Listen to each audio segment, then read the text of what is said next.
Hi everyone, I wanted to show you a very simple, effective, clean, boutique style card. This style could actually go for feminine or masculine. You can change up the colors. You can change up the greeting. Of course, I love the pale rainbow look, and I also love that I had this 5.5 by 5.5 card base laying around that I wasn't doing anything with. So that's what I experimented on to do this card look. But for this video, we're going to do it on a 5 by 7 card base, which I also had laying around. And that will be cool because the 5 by 7, if you see I've got the pink, orange, yellow, green, and blue. But the 5 by 7 will give us some room. We could throw in that last line to get some purple in there too. So let me show you how to do this card. The stamp and die set I'm using is from Stampin' Up. It's called Brushed Blooms. This is one of their bundles, which means when you can buy the stamp set separate or a die set separate on most of their items, or you can buy them together as bundles, or some things come just as a bundle. So this came as a bundle, and as a bundle it was 10% cheaper, so that was a cool bonus. It has layering die sets for the flowers, but it also has this cool weird, I don't know what it was, like wood plank or something die. So I ran it through some scrap paper and got this weird cutout, and all these little, I don't know, I call them boards, they look like boards, fall out. Now looking at our example card, that's what is raised here. That's what gives it that modern texture look. And as you can see, what I had done with the cutout was I used it as a stencil to stencil these colors. And then I attached the pieces that fell out to give it the 3D look. So that's what we're going to do. To do this, anytime you want to do a stencil from a die set, you want a good piece of heavy scrap cardstock. So I do recommend getting something not particularly a lightweight cardboard, but a heavy cardstock. And I've got this stuff, I don't know what poundage it is. It is really super heavy. It's marbled on one side in orange, and I don't know what I bought it for. I think it was a multi-pack, so I've never used it. But it's so heavy, it's great for making stencils. So you want a heavy cardstock to make stencils out of your die sets. So we're going to run this through our cutting machine, and I'm going to size it to the cardstock like this. That's just so I don't waste all this cardstock. Now I have all this to make more stencils out of at a later date. And I'm going to leave this on here because I think I'm going to continue just so we can get some variation in adding that last stripe for purple. It'll be from this cutout up here. So that's cool. That'll give us some variation. So I'm going to stick this. My electronic cutting machine has a magnetic mat. So I'm going to stick that on the magnetic mat and run it through. It's not too loud.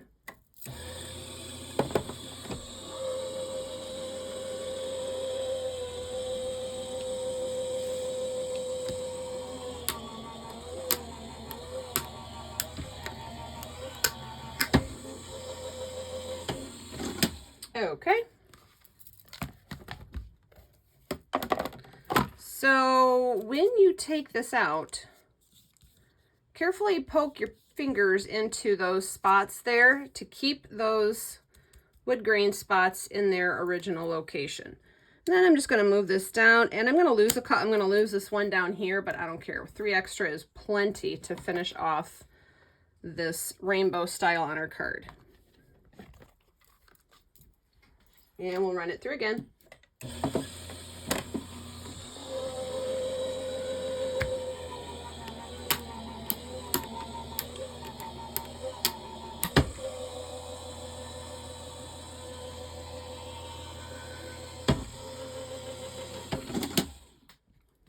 Okay. There is the die. We're done with that. And again, try to keep these in their little spots for the moment. We can remove them shortly. Move that aside. Now what you want to make this effective and make it look fancy is you want that raised layer to attach these to. So let's get our cardstock here. And what we're going to do is my favorite measuring technique of card face layers, and that is to take your card base, pick a corner, and then take a separate piece of cardstock and match that corner of it up to the corner of your card base. And then pull down in a diagonal, and you'll see that you get space at the top as well as space at the side. And you want those two distances to be about the same. And then what you're going to do, get them to be the same. They can be thick, thin, whatever you want.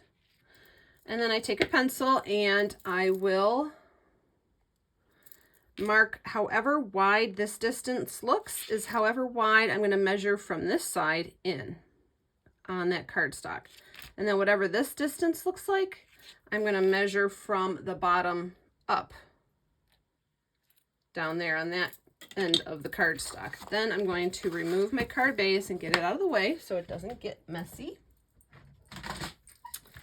And we will cut out our card face panel.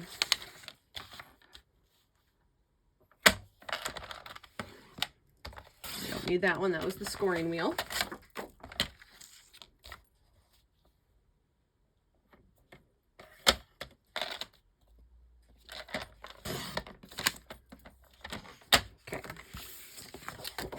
And you can put your scraps off to the side, and we don't need the cutting board anymore. We are going to build right on this cardstock face. And I'm going to set it onto some scratch paper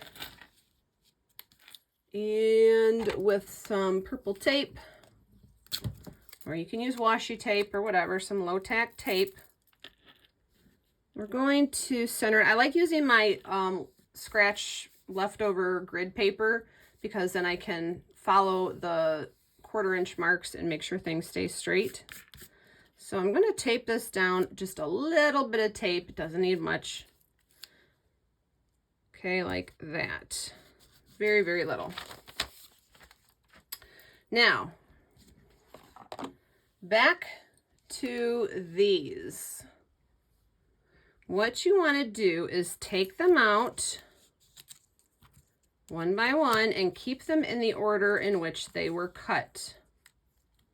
Okay?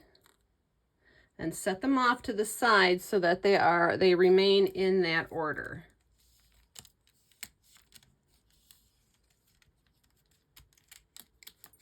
Okay, so I can leave these right on my cutting mat here. And then just move the whole cutting mat over to the side. And I know that those are going to stay in that order. Now we have this, which is going to become our stencil. And you do want to pop out all these little bits that are still stuck in there, because those will add some extra fun, of course. A little extra texture, dimension, all the good stuff that homemade cards are known for.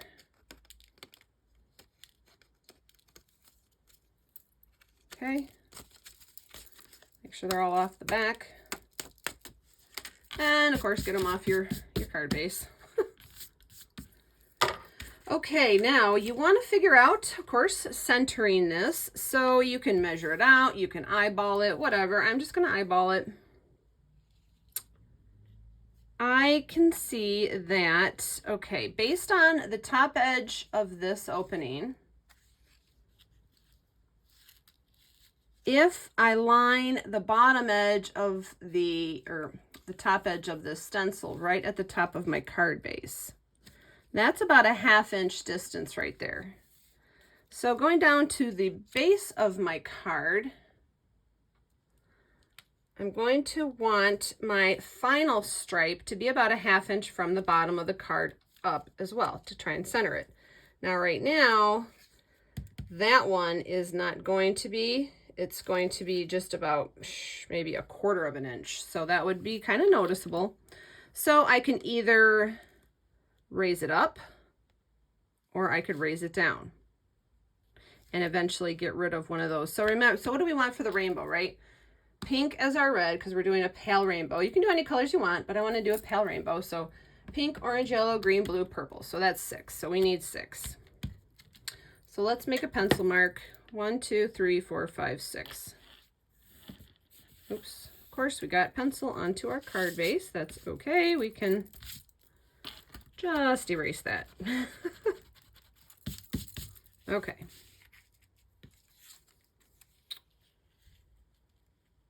So these 6 are what we want on the front of our card.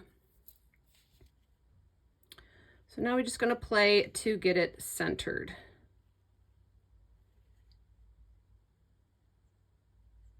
So what we're looking at is this distance plus the white card base equals our total distance at the top and the bottom. So let's see here. That's about, actually, it's like exactly an inch. And we want 3, 6. We're going to end up being about an inch from there, and that's 3/4 of an inch up. So we'll move it up a little bit. So now we've got, I'm using my little squares on my paper here. 1, 2, 3. See that square there? It kind of measures right across to here. So that's 3/4 of an inch. And then from down here, we've got about 1, 2, 3. It's just a little bit shorter, so I'll move that up. And there we go. Okay, so that is, we are just eyeballing this. You can, of course, measure it out exactly if you want. I don't do that because I feel like measuring that hard makes life a little boring, but you know. And I want instant gratification. I want to sit here for hours measuring things. So there we go. Tape that down as our stencil. Next, we are going to take some scrap paper, and what I use is just my copy paper left over from my working in an office days. And I'm going to cut it into some strips. Just a couple strips. They don't have to be in good shape. Because what we're going to do is use them as a mask. All right. So we're going to be masking off the top here so we don't get on our card. And then we're going to be masking right there. So we only have this layer to ink first, and as we go down, we're going to be covering and moving our masks as we finish our rainbow. Okay, so let's get our colors, and the colors I picked for this are polished pink, pale papaya, so saffron, granny apple green, and Bermuda Bay. And to do the sentiment, I'll show you where we did the sentiment here in the middle. I used a tone-on-tone effect. So I used crushed curry stamped into the yellow there. So that's what we'll use for our sentiment. All right, so get your blending brushes out. I'm going to start with the pink. And honestly, because you're going right onto bright white cardstock, you don't have to manhandle your ink blending really hard. In fact, of course, the lighter you apply it, the more layers you can add and the better definition you can get. Instead of one big heavy coat, multiple light coats. It's like spray painting. Okay, so I'm just getting my brush into the ink. And if you want to test it, of course, test it on your scratch paper first. And then you're going to work one side and then the other so that you can stay in control of your masking. Remember, you want those little dots. So I just put 2 fingers on my masks on one side, And of course, I'm starting off and working towards and onto that area. So you can, like I said, you can make it dark or light, but start light and then add more if you want.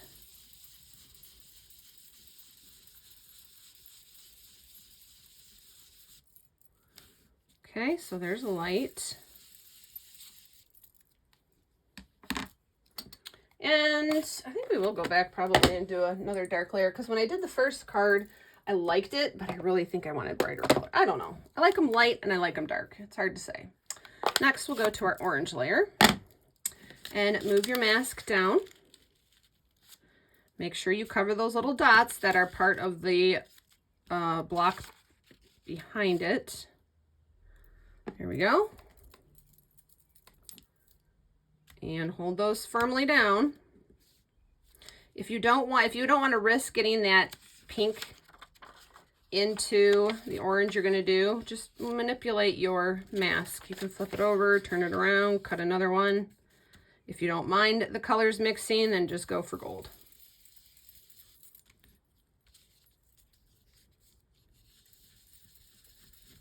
And of course, you want to press it into those little speckle spots. Those are fun.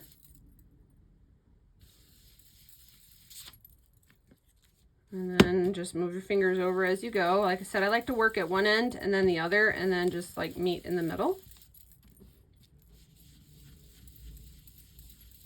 You're only holding these masks down with 2 fingers, so you'll figure out real quick if you're not, if you're working too hard, because you'll push these masks out of the way and smear your ink into the other spots.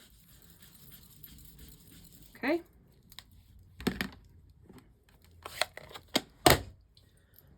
And on to our yellow layer.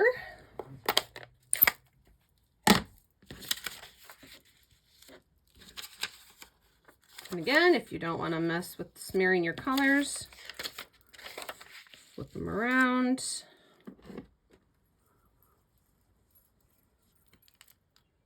Just make sure you cover those spots and hold your masks really well.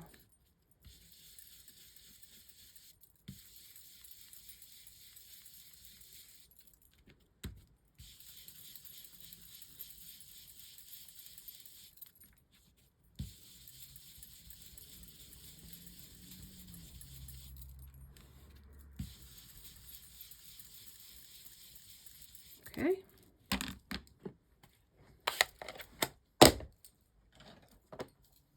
Well, we are going to have to add a purple because the first card I did didn't have a purple, so no worries. We'll get a purple for that. Okay, move your masks down.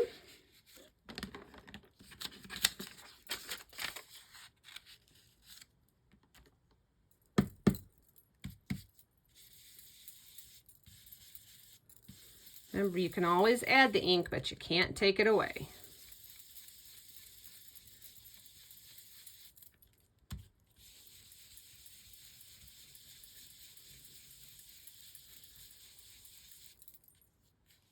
Ooh, look, we're starting to get a, ooh, my mask slipped a little bit there. See, so you just want to make sure you hold that. It's okay, because we're going to go blue there next, so it won't be bad.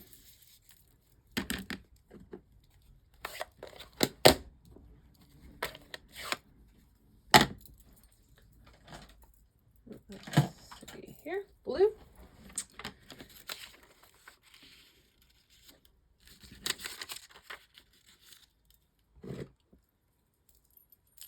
This is a real juicy one, this Bermuda base, so it is like a super juicy ink pad. I really gotta work that off.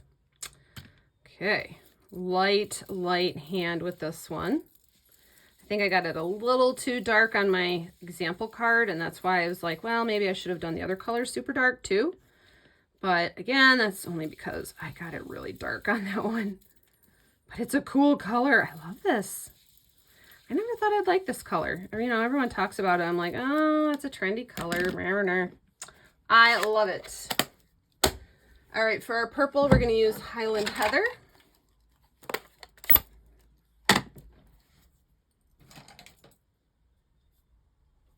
And, oh, there it is. I'm not sure where my purple brush was. There it is.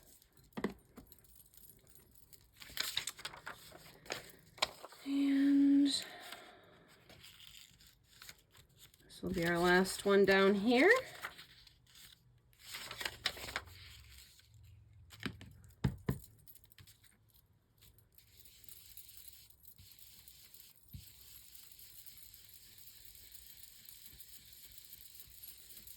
I mean, I liked the example card, but I was kind of bummed that I couldn't fit a purple in there. Again, though, it was just a practice round, you know. It was part of the design process, seeing, hey, what if we do this? Hey, you know. So it was okay. It's fine.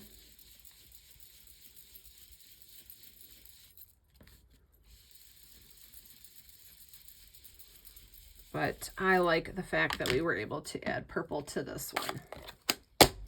All right, so you can remove your masks there. And remove your stencil. And of course, this is a stencil now because it's super thick. You can keep this for other projects.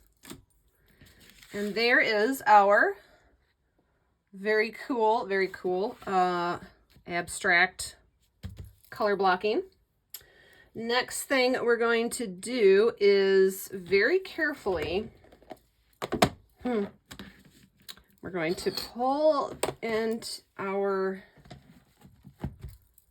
little strips here. Okay, see our strips off to the side here. Now, we're going to just piece them, which means just pick one up and lay it down. And this is where you can decide now on my example card. I lowered them so that there was white showing underneath the color block. And I just thought that gave it a little more definition. So this is where you get to decide where you're going to want those now. Maybe you want them at the top. Maybe you want them right in the middle. I liked having that little bit of white showing, so that's what I'm going to do. And I'm going to keep them in the order in which they were cut, so their ends match the color of their block.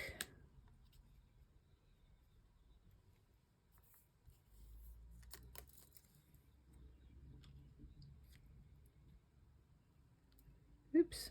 Okay. And this is where we're just piecing these out now. We're not completely gluing them down yet because we want to make sure this is where we want them. Okay. So that's where we're going to want those, so we can move the rest out of the way. Now also, this is where you're going to want to add your sentiment. All right, and so from the same stamp set, I used the Happy Birthday because it was a very modern design, very simple, and it fits really well in that color blocking. And I'm going to put it on the yellow.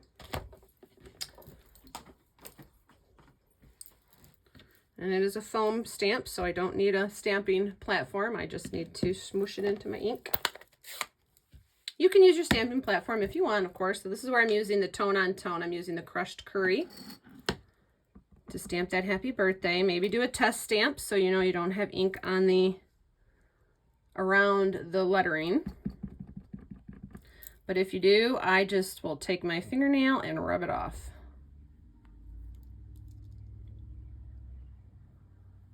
Okay. And now I can see where I want to put this, so I'm just going to put it right on now. There it is. And now you're going to need your double-sided tape. And I'm just going to cut off a chunk. I have a big wheel of double-sided tape, so I'm just going to cut off a bunch and piece it into fit. And if I need more, I'll cut more. If I don't need more, I'll just stick it back onto the wheel of tape. And if you don't want to forget which one you're doing, pick one up, flip it over, and set it to the side. Take your double-sided tape, kind of measure it out.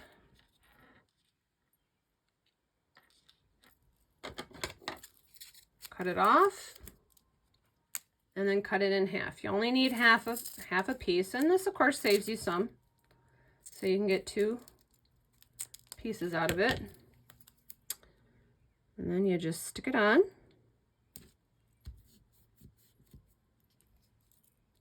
And of course, peel it off. And then flip it back.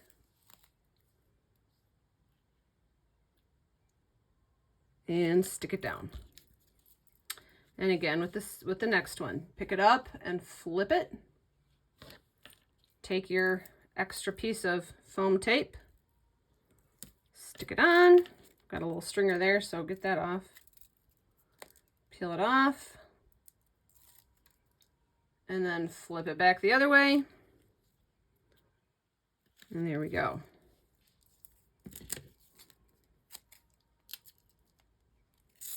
I'm going to pre-cut the rest of my pieces here.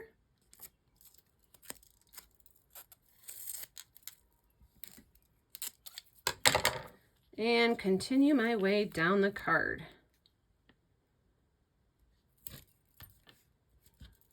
If your pieces of foam tape are not completely the exact same length as your cutaways, just center it and that will evenly disperse its floofiness. Because I don't know what other word to use other than floofiness to, you know, explain how it sits up above everything. And we have one last one, which means we'll have an extra piece of foam tape to put back onto our roll. No problem.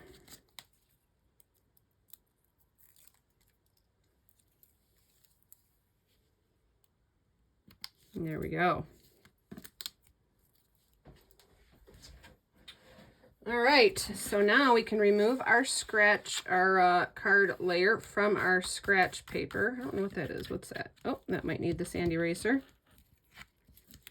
Let's get our mono sand eraser out and get rid of whatever that little goober is. There we go. Random goobers. Okay. Very cool, very modern, very fresh. Very hip. All right, now we get to pick it up, flip it over, and we are going to add adhesive to the back of this. And this time, of course, you can use just the big old chunks and cut it to fit. Because we are adhering the entire panel, you do want the foam spread evenly to distribute the weight of the card layer evenly. So start with one side.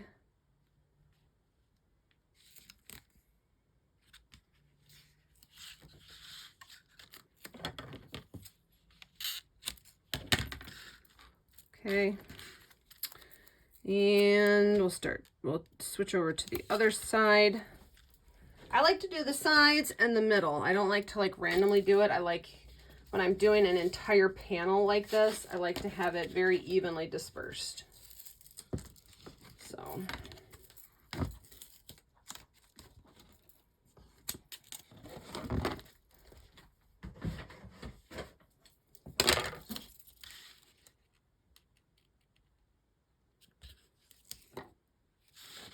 And that's what makes these simple, sophisticated cards so effective, is that you're using minimal material, but you're using a lot of it. And that's what makes it look luxurious. Like if you can afford to use, or I guess in some people's eyes, waste that much material, that many resources, oh, they must be worth the money, right? Well, which of course they are, because it's a work of art. But that's what gives that's the trick that gives it that fancy look. All right, let's bring out our card base. And we'll peel off our tapes. What are these called? Backings, tape or backings.